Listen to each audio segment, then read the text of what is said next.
Hello everyone and welcome to UPSCprep.com, and my name is Nimish Kapoor.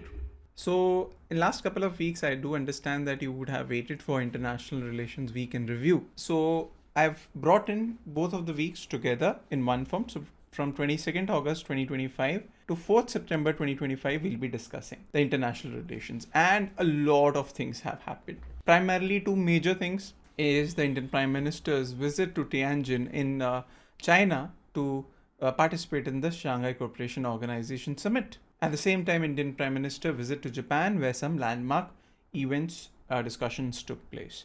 So, and moreover, we'll look into some other news and shorts, as well as we'll also look into some of the locations in news. So let's start with this particular session. So let's start with the first part, the comprehensive analysis, and the two areas we'll be doing comprehensive analysis, as I said, SCO Summit and the Indo-Japan Indian Prime Minister visit to Japan and the key highlights of that bilateral. So the 25th Shanghai Cooperation Organization Summit took place in the port town of Tianjin in China. And it was a landmark event given the fact that Indian Prime Minister visited China after the gap of 7 years. So what were the key highlights of this SCO Summit? India participated actively in 25th SCO Summit in Tianjin, China, emphasizing strengthening cooperation under SCO framework. And Indian Prime Minister talked about three-pillar approach: security, connectivity, and opportunity. These are SCO. Security, it's not the full form of SCO, it's Shanghai Cooperation Organization. But what he said that three-pillar approach is required: security, connectivity, and opportunity. Prime Minister called for a firm, coordinated action against terrorism in all its forms, highlighting the need to counter terror financing and radicalization, and rejected double standards in tackling terrorism. India thanked the member states for their solidarity after Pahalgam terror attack and urged accountability for countries supporting cross-border terrorism. On connectivity, India strongly supported key projects like Chabahar Port and International North-South Transport Corridor to promote development and trust among member countries. Prime Minister proposed establishing a civilizational dialogue forum within SCO to deepen people-to-people ties and cultural understanding. India supported SCO's reform agenda, including new centers for countering organized crime, drug trafficking, cybersecurity, and welcomed efforts for broader reform of multilateral institutions such as United Nations. The summit adopted the Tianjin Declaration, which explicitly condemned Pahalgam terror attack and reiterated inadmissibility of double standards in countering terrorism efforts. India-China relations showed signs of thaw with PM Modi's visit to China after 7 years, as I told you, marking a diplomatic reset emphasized by bilateral engagement and focus on development partnership. So India's participation reflected its strategic autonomy, balancing engagement with SCO while maintaining independent positions on global issues, endorsing a multipolar world system and global governance systems. The summit also advanced initiatives on economic cooperation and other areas. But why this summit, and why Prime Minister decided to visit China after the gap of 7 years? It has to do with the global geopolitics happening. The way US has put sanctions, or I would say the tariffs, be it 25% plus the secondary tariffs of another 25%, total 50%. And the way India is being targeted for the Russia-Ukraine war. That particular thing led India, to give a message to the world, especially US, that, India is a country which exercises its strategic autonomy. It is free to take its decisions and it has options. So it also was a way to give out a message to US. Now about SCO. Shanghai Cooperation Organization is a Eurasian, particularly the Eastern Europe, not Europe, I'll say Russia and Central Asian countries along with China are majorly the part, and then it expanded. Political, economic and international security intergovernmental organization. It was officially founded on June 15, 2001. Evolving from earlier framework called Shanghai 5. Now founding members include China, Russia, Kazakhstan, Kyrgyzstan and Tajikistan. Uzbekistan actually joined in 2001 and then it became SCO. Over time, membership expanded. 2017, Pakistan and India joined. 2023, Iran. and 2024 Belarus joined. Now, what are the objectives? Strengthen mutual trust, friendship, and good neighborly relation among member states. Promote effective cooperation in politics, trade, economy, science and tech, culture, education, energy, transport, tourism, and environmental protection. Maintain peace, security, and stability in Eurasian region. Advocate for just, democratic, and rational international political and economic order, reflecting the interest of developing nations and multipolarity. What are the principles and spirit? The Shanghai spirit underpins organization, emphasizing mutual trust and benefit, equality among members, respect for cultural diversity, consultation and cooperation, pursuit of common development. What is the organizational structure of Shanghai Cooperation Organization? The supreme decision-making body is the Council of Heads of State. That is annual summit which happens. Heads of State, supported by Council of Heads of Government, focusing on strategic and economic issues. Two permanent bodies are the Secretariat, headquartered in Beijing, China, the Regional Anti-Terrorist Structure based in Tashkent, Uzbekistan. Other councils focus on security, technological exchange, environmental issues, and economic cooperation. As of now, membership, it began with 5 members at the Shanghai 5, then 6th becoming SCO in 2001. Full members now include 10 countries: China, Russia, Kazakhstan, Kyrgyzstan, Tajikistan, Uzbekistan, India, Pakistan, Iran, and Belarus. 17 SCO partners are there. The organization connects East Asia, South Asia, Central Asia, parts of Middle East. Now, what is its significance and role? It acts as a key forum for regional security cooperation, particularly against terrorism, extremism, separatism, and drug trafficking. It supports economic integration through trade, infrastructure, energy partnerships, and connectivity projects across Eurasia. It enhances geopolitical balance and multipolarity on the global stage, providing a platform for countries like India, China, Pakistan, and Russia to engage in a dialogue. It promotes collaboration also with the international bodies like United Nations and ASEAN. Okay, right. So, moving forward, Indian Prime Minister visit to Japan on 29-30th of August. Now, what were the key highlights? Strategic partnership and security cooperation. India and Japan adopted a joint declaration on security cooperation, both India and Japan, to enhance defense capabilities and interoperability, including bilateral and multilateral exercises which they'll do, collaboration in niche areas like counterterrorism, cyber defense, and humanitarian operations. The partnership aims to uphold free, open, peaceful, and prosperous Indo-Pacific region based on rules-based international order. Both countries committed to increase practical cooperation in security and defense with shared logistics, technology, and intelligence exchange. Now, economic and investment boost is also given because Japan has pledged a private investments worth Japanese yen 10 trillion. That would turn out to be $68 billion in India over next decade, doubling the previous target. Launch of India-Japan Economic Security Initiative, focusing on supply chain resilience in semiconductors, telecom, pharmaceuticals, and critical minerals.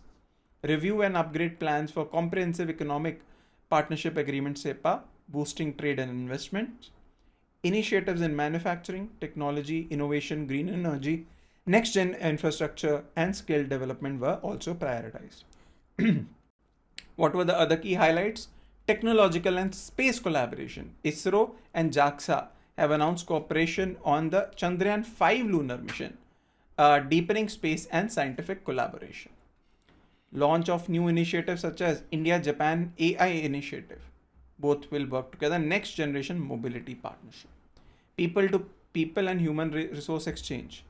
Action plan was signed to facilitate exchange of 5 lakh people between India and Japan over 5 years, including 50,000 skilled Indian professionals moving to Japan. Emphasis on strengthening cultural and people-to-people ties to deepen the partnership. Joint vision for the next decade. The two nations unveiled India-Japan joint vision for the next decade, outlining 8 strategic pillars encompassing economic partnership, mobility, technology, ecological sustainability, health, and state prefecture engagements. It's a long-term engagement, multi-sectoral cooperation to anchor stability, growth, and innovation in a fractured global order. Why? Because the global order we see, globalization is waning. Uh, Protectionism is uh, the word. The sovereignty is ultranationalism, or also we can talk about the niceties of diplomacy is going away. So symbolic and diplomatic highlights: the PM Modi rode Shinkansen bullet train alongside Japan's Prime Minister Ishiba and interacted with Indian drivers training in Japan for the Mumbai-Ahmedabad bullet train. The visit reflected the deep civilizational bonds, shared values, and mutual respect underlying India-Japan relations. So let's look at the background of India-Japan relations. So early modern contacts and Indian independence movement during that time, the modern political relationship began in early 20th century, strengthened by Pan-Asian ideals and Indian freedom struggle. Rash Bihari Bose actually, he found refuge in Japan. Anglo-Japanese alliance indirectly facilitated these connections. While Japan was an adversary to British-ruled India during World War II, some Indian nationalists allied with Japan to further independence efforts. So post-war Indian Justice Radha Binod Pal delivered a dissenting judgment in favor of Japan at the War Crimes Tribunal, symbolizing a unique historical bridge between two nations. Post-independence, Japan was among the first to recognize India's independence in 1947. On 28th April 1952, India and Japan signed a peace treaty, officially establishing diplomatic relations, with India waiving war reparation claims. This treaty was one of the Japan's earliest post-World War II treaties. Following this, cooperation expanded in political, economic, technical, and cultural fields. Japan provided yen loans to aid India's development from 1958, and bilateral trade and investment deepened over time. During Cold War, relations cooled somewhat during Cold War due to Japan's alignment with US and India's non-alignment. Japan's neutrality during the 1962 Sino-Indian War conflict also affected ties. However, Japanese firms, notably Suzuki, were early and significant investors in India. The post-Cold War period marked renewed engagement, with India's liberalization aligning with Japan's economic diplomacy in Asia. So contemporary India and Japan share a special strategic and global partnership. They are together working in Quad framework, right? Also, Japan has been giving official development assistance, and Indian markets host many Japanese companies. So relationship is considered very good. So let's look at some of the news in shorts. International Monetary Fund. So the Union government has approved the appointment of the ex-Reserve Bank of India's governor Urjit Patel as the executive director of IMF for a period of 3 years. Now IMF was established in 1944 in the aftermath of Great Depression of 1930s. Membership is the organization currently 191 member countries. Each member representation on the executive board is determined by its financial contribution, that is quota. The board consists of 25 executive directors elected by member countries or group of countries. India belongs to a 4-country constituency. So 4 countries, 1 executive director is there. India, Bangladesh, Sri Lanka and Bhutan. Headquarters is in Washington, DC. Publications: World Economic Outlook. It publishes IMF, Global Financial Stability Report, Fiscal Monitor, Global Policy Agenda. What is the IMF's role in the global economy? Crisis management. IMF provides financial assistance to countries facing macroeconomic risks, particularly currency crisis, often referred to as bailout. Lending mechanism. So assistance is usually provided in form of special drawing rights, SDRs, as a reserve asset based on basket of 5 currencies: US dollar, euro, Chinese yuan, Japanese yen and British pound. Lending instruments include extended credit facility, flexible credit line and standby arrangements. Conditionality. IMF support is tied to structural reforms. So they'll not give you help until you get some structural reforms in your economy. And policy adjustments. Borrowing countries are often required to implement fiscal consolidation, currency stabilization or governance reforms. Second, US 50% tariffs on Indian exports and its implications. So broadly, we'll look at the move combines 25% tariff announced in July, an additional 25% penalty tariff in August, which came into effect on 27th of August. So key sectors affected include textiles, apparel, gems, jewelry, shrimp, carpets, leather, and furniture, all of which are labor-intensive, job-generating industries in India. So major goods as of now which are exempted are pharmaceuticals, electronics, and petroleum products. So the biggest is export from India is textiles and apparel. And this will be the biggest industry hit because it's also a labor-intensive industry, particularly the centers of Tirupur, Surat, etc. Diamonds, gold, and jewelry. Surat industry is also facing a lot of issue. $10 billion of exports happen from India in this. Machinery and mechanical appliances, $6.7 billion. Agriculture, meat and processed food, $6 billion, especially shrimp. Steel, aluminium, copper, $4.7 billion. Organic chemicals, $2.7 billion. Shrimp specifically is given separately, $2.4 billion. Okay. Handicraft. So all of these industries will be affected badly because 50% the products would become non-competitive in the market there. So importers will stop buying it, which they already have. So what would be the impact on India's economy? Trade impact. India's exports to the US could fall from $87 billion in FY25 to $49.6 billion in FY26, a decline of 43%. The US accounts for 20% of merchandise exports from India and 2% of the GDP. So domestic concern and industry demands. Gems and jewelry. So demanding a duty drawback reimbursement scheme covering 25-50% of tariffs to protect competitiveness. Textile industry seeking immediate cash support, loan moratoriums, fast tracking FTAs with European Union and other partners to diversify exports market. Job protection. Industries fear widespread layoffs in labor-intensive export hubs like Surat, Tirupur textiles, and Andhra Pradesh shrimp farming. Competitors will also benefit. Countries such as Vietnam, Bangladesh, Cambodia, Pakistan, and China face lower tariff rates and are expected to capture India's lost market share. United Nations General Assembly launches 2 new initiatives to strengthen global cooperation on AI governance. Now, what is this? So, the UN Independent International Scientific Panel on AI. These are 2 which has been established, 2 new initiatives. One, UN Independent International Scientific Panel on AI, and the Global Dialogue on AI Governance. The panel aims to address AI's benefits and risks, fostering international collaboration and informed policy making. So, the 2 mechanisms, just a broad overview we'll have. Global Dialogue on AI Governance.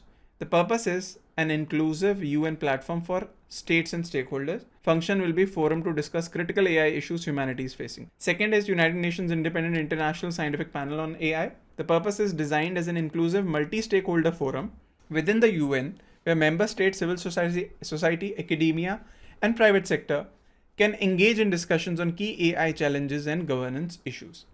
Annual sessions are scheduled for July 2026 in Geneva and July 2027 in New York for these 2 initiatives to have discussions. Major highlights of India-Fiji Summit. So, official visit happened of Fiji Prime Minister Sitiveni Rabuka to India on August 24 to 26. It was the first visit as PM. Strengthened, so the cooperation is strengthening defense ties, including defense attached post in Suva, defense attaché in Suva, military training, maritime security, cyber security initiatives, and UN peacekeeping collaboration. Healthcare projects. 100-bed super speciality hospital will be opened in Suva. Expansion of Jan Aushadhi, telemedicine e-Sanjeevani, Heal in India program, Jaipur food camps will be done there. Trade and economic cooperation. India ghee market access, memorandum of understanding covering finance, standards, and technology cooperation. Climate action. Collaboration under India's Mission Life and Fiji's 2050 Blue Pacific Continent Strategy. Solar energy projects with International Solar Alliance will be done. Cultural and educational exchanges, deployment of Hindi Sanskrit teachers in Fiji, training of Fijian Pandits, mobility agreements for professionals and students will be ensured. Shared commitment to a free, open, and secure Indo-Pacific, cooperation to strengthen regional maritime security and peace. Recognition of Fiji's Ocean of Peace initiative promoting stability in Pacific. Emphasis on people-to-people connections rooted in shared history and Girmatia's legacy, which is that Indians who went there and now constitutes a major chunk of the diaspora there, and also the population of Fiji. Some of the important locations in news, let's look at that. Tianjin 25th SCO Summit took place in Tianjin. So if you see, this is the map of China.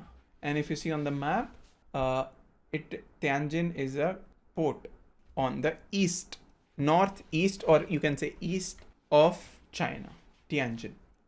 Sendai. So Prime Minister traveled on Shinkansen bullet train from Tokyo to Sendai. So from Tokyo to Sendai, he went. So Sendai is again a coastal town on eastern coast of Japan.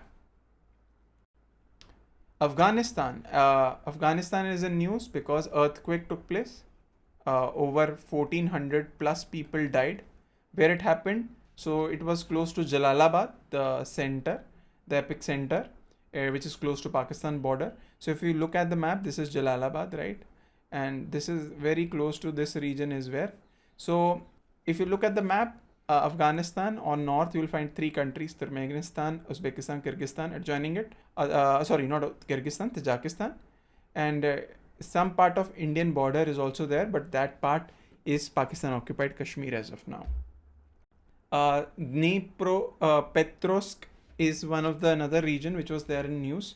So Russian forces have captured villages in the region of Dnipropetrovsk. So if you look at the map, this is the region, and these are the region where Russian forces have captured villages. Dnipropetrovsk. The final location in news is Hawaii.